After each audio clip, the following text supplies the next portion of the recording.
Hello and welcome to Thought for July the 13th. Our readings are 1 Samuel chapters 26 and 27, Jeremiah chapter 3 and Matthew chapter 14. And our thought is, the Lord rewards. Today we read the words of David spoken to Samuel when they faced each other in the wilderness. The king had been pursuing David, but David had been able to take Saul's spear and jar of water from beside him and his men because a deep sleep from the Lord had fallen upon them. We read in 1 Samuel 26 verse 12. David called out to Saul from the other side of the hill, and it appears there was a ravine between them. Saul admits, "I have acted foolishly and made a great mistake." Verse 21. David responds, "Here is the spear, O king. Let one of the young men come over and take it."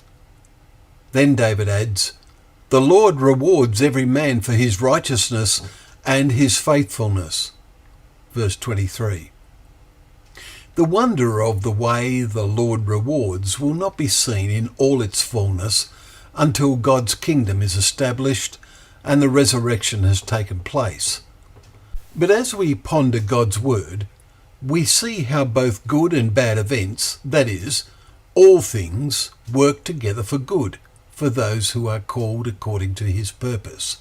Romans 8 verses 28. Paul learnt the wonder of this as he reflected on the course his life had taken through the actions of God's Son.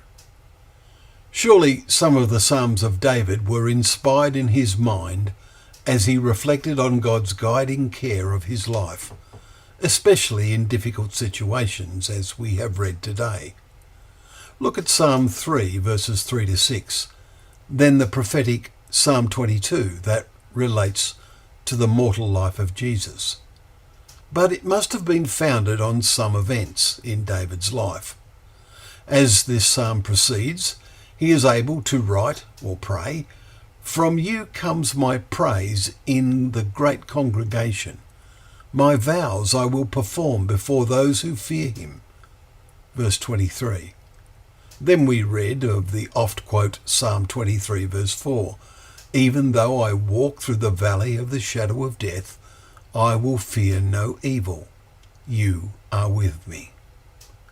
And as this world becomes even more a valley of the shadow of death, and full of godlessness in the eyes of God, may we be ever more conscious of how the Lord rewards. Well, thank you once again for joining us for Thought for the Day, where together we can open up the pages of God's Word, knowing that Word to be a lamp to our feet and a light to our path.